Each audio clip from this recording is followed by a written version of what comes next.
ఇక పొదుపు చర్యలు పాటించండి అంటూ దేశ ప్రజలకు ప్రధాని మోదీ పిలుపునిచ్చారు.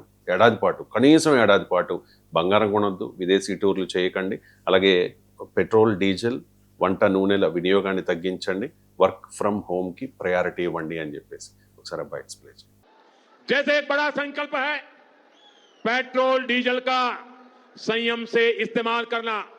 साथियों, हमें पेट्रोल डीजल का उपयोग कम करना होगा। शहरों में जहां मेट्रो है वहां हम तय करें कि हम मेट्रो का ही उपयोग करेंगे, ज्यादा से ज्यादा मेट्रो में ही जाएंगे।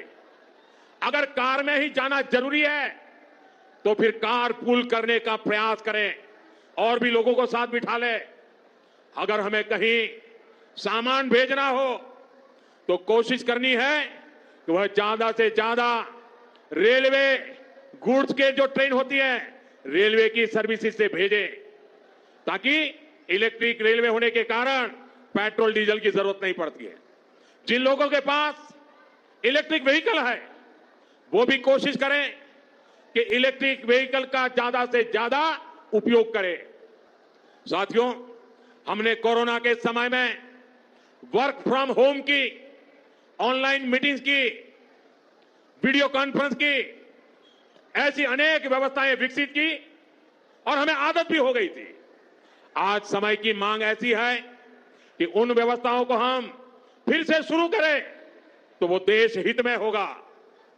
Work from home, online conferences, virtual meetings, इनको हमें फिर से प्राथमिकता देनी है। जैसे आजकल जो विदेशों में शादियों का, विदेशों में घूमने का, विदेशों में वैकेशन पर जाने का मिडिल क्लास में कल्चर बढ़ता जा रहा है। हमें तय करना होगा कि जब ये संकट का काल है और हमारी देशभक्ति हमें ललकार रही है तो कम से कम एक साल के लिए हमें विदेशों में जाने की बातों को टालना चाहिए। भारत में बहुत सारी जगह है, वहां हम जा सकते हैं।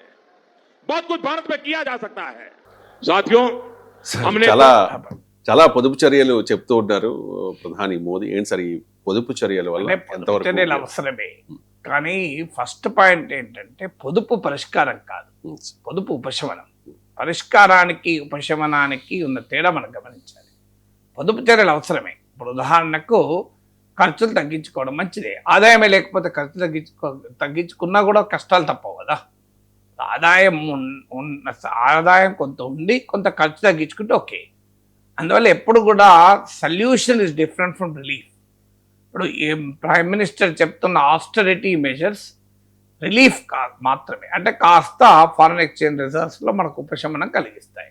నిజమే, ఇవాళ పెద్ద ఎత్తున ఫారెన్ ఎక్స్చేంజ్ అవుట్ఫ్లో జరుగుతోంది. ఇప్పుడు మనకు $691 బిలియన్ ఫారెన్ ఎక్స్చేంజ్ రిజర్వ్స్ ఈ 2 నెలల్లో $38 బిలియన్ తగ్గిపోయినాయి. ఇలాగే తగ్గుకుంటూ పోతే ఏంటి మన పరిస్థితి అనే భయం ఉన్నది. ఎందుకంటే ఫారెన్ ఎక్స్చేంజ్ క్రైసిస్ చూసిన శ్రీలంక, పాకిస్తాన్ లాంటి దేశాలు చూసాం.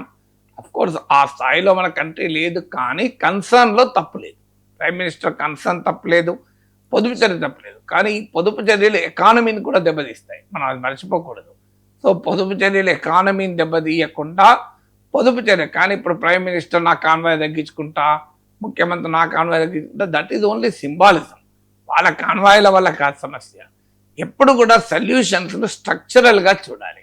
ఏం చేయాల్సిందే చేయాలి. ఎందుకు ఫారిన్ ఎక్స్చేంజ్ రిజర్వ్స్ మనకు డాలర్లు క్రైసిస్ ఏంటి అసలు? ఇప్పుడు ఇవన్నీ ఎందుకు వస్తున్నాయి?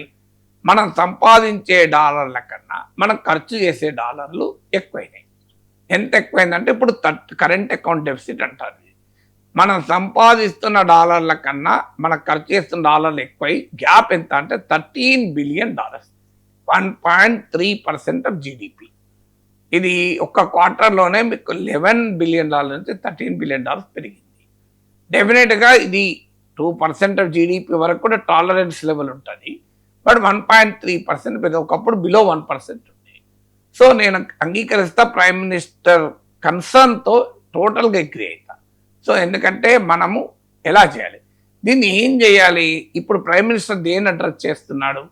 Foreign exchange earning, foreign exchange spending.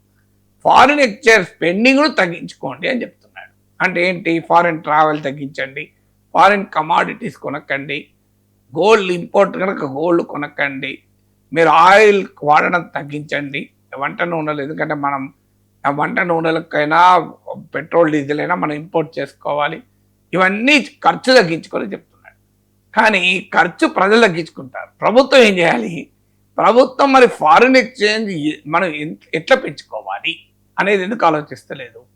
ఇప్పుడు మీకు ఒక జనవరి మే మధ్య కాలంలోనే 2026 జనవరి మే 1,95,000 కోట్ల రూపాయల విలువైన ఫారిన్ ఇన్వెస్ట్మెంట్ మన స్టాక్ మార్కెట్ నుంచి వెళ్ళిపోయింది. ఎందుకు వెళ్ళిపోయింది? కోర్స్ గ్లోబల్ అన్సర్టనిటీస్ ఒక ఫ్యాక్టర్, కానీ మనం ఎకానమీలో ఏమన్నా సమస్యలు ఎందుకు అడ్రస్ చేయలేకపోతున్నాం?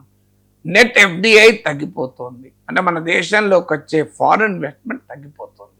రెండోది, మన దేశంలోకి వచ్చే ఫారిన్ రెమిటెన్స్ తగ్గిపోతుంది గల్ఫ్ వార్ వల్ల. కానీ మనం గల్ఫ్ వార్లో ఎక్కడ ఉన్నామా? మన సైడ్ లైన్ కూర్చున్నాం. కంప్లీట్ ఇండియా కంప్లీట్లీ డిస్టెన్స్ తీశారు. మన ఏమని ఉంటే మన ప్రైమ్ మినిస్టర్ ఫోన్లు చేస్తున్నాడు అని చెప్తున్నారు తప్ప మన రోల్ ఏమీ లేదు. అది మనకు చాలా పెద్ద సమస్య తెస్తుంది అక్కడే. కానీ అక్కడ మన diplomacy zero, no initiative, nothing. We absolutely zero role in the West Asia war. So అది మనకు దానివల్ల ఆయిల్ ప్రైస్ పెరిగాయి, మీకు ఫారిన్ రెమిటెన్సెస్ కూడా పెరిగాయి. అందువల్ల మనం ఆ సమస్య తగ్గించుకుంటే ఆటోమేటిక్గా కొంత అడ్రస్ అవుతుంది. అలాగే మూడోది ఏంటి? ట్రేడ్ డెఫిసిట్ $241 బిలియన్ నుంచి $281 బిలియన్ పెరిగింది వాణిజ్య లోటు. ఇందులో $116 బిలియన్ చైనా నుంచి. ఇలా చీపర్ చైనా గురించి ఎందుకు అనుమతిస్తున్నారు? ఏదైతే అవసరమో, ఇప్పుడు ఏదో డిఏపి ఫెర్టిలైజర్లు మనకు అవసరము, మనం కొనుక్కోవాలి. కానీ మనం చేయలేని మనం దిగుమతి చేసుకున్న లాభం, చిన్న చిన్న వస్తువులు కూడా చైనా నుంచి దిగుమతి చేసుకుంటున్నాం. దీని మీద ఎందుకు ప్రభుత్వం ఒక నియంత్రణ విధించలేదు? ఎందుకు ఇది సాధ్యం కాదా? డొమెస్టిక్ యూరియా ప్రొడక్షన్ పెంచుకుంటే మన యూరియా దిగుమతి చేసుకోవాల్సిన అవసరం లేదు. ఇప్పుడు ఎందుకు? గల్ఫ్ దేశాల్లో వార్ వల్ల యూరియా ప్రైసెస్ కూడా బాగా పెరగబోతున్నాయి. దీన్ని మన డొమెస్టిక్ వంట నూనె 50% of our edible oil production, ఇవాళ ఎడిబుల్ ఆయిల్ కన్సంప్షన్ మన ఇంపోర్టెడ్. మీరు నూనె తగ్గించండి, దేహం బాగుంటుంది, దేశం బాగుంటుంది అన్నాడు ప్రైమ్ మినిస్టర్. నూనె ఉత్పత్తి ఎందుకు పెంచుకుంటలేమో? మన పొలాలు లేవా? పంట పండించే రైతులు లేరా? మీరు బ్రహ్మాండంగా వాళ్ళకి ఇన్సెంటివ్స్ ఇవ్వండి. మీరు ఎందుకు ఆయిల్ సీడ్ ప్రొడక్షన్ ఎందుకు పెంచారు? ఎందుకు మన నూనె గింజల ఉత్పత్తిలో మనం స్వయం సమృద్ధి సాధించలేము? వీటికి ఆన్సర్ ఉండాలి కదా. సో అందువల్ల మనం ఎక్స్పోర్ట్స్ ఎలా పెంచుకోవాలి, మన ట్రేడ్ ఎలా పెంచుకోవాలి, ఫారిన్ ఇన్వెస్ట్మెంట్ ఎలా పెంచుకోవాలి, డొమెస్టిక్ ప్రొడక్షన్ పెంచుకొని ఇంపోర్ట్ల పైన ఆధారపడి ఎలా తగ్గించుకోవాలి. ఇప్పుడు ఆయిల్ సెక్టారే ఉంది, నేను చాలాసార్లు చెప్పాను. 2014లో 77.6% ఆఫ్ మన ఆయిల్ రిక్వైర్మెంట్ ఇంపోర్టెడ్. ఇవాళ అది 88.6% పెరిగింది. ఎందుకు పెరగాలి ఇంత? అందువల్ల మనం ఎక్కడెక్కడైతే ఇంపోర్ట్ పైన ఆధారపడుతున్నామో, అది మీరు క్రూడ్ ఆయిల్ కావచ్చు, డొమెస్టిక్ ఎడిబుల్ ఆయిల్ వంట నూనెలు కావచ్చు, పప్పు దినుసులు కావచ్చు, దీనికి ఒక ప్రాపర్ ప్లానింగ్ పెట్టుకొని మనము దేశీయ ప్రొడక్షన్ పెంచుకోగలిగితే ఈ సమస్య మనకు ఉత్పన్నమే కాదు కదా. ఎందుకు మరి ఆ పని చేయలేకపోతున్నాం? 12 ఏళ్ళు అయిపోయింది కదా, ఇంకా 70 ఏళ్ళ గురించి మాట్లాడేందుకు ఇప్పుడు 11 ఏళ్ళ నుంచి ఆ ప్లానింగ్ ఎందుకు లోపించింది అనేది ప్రశ్న.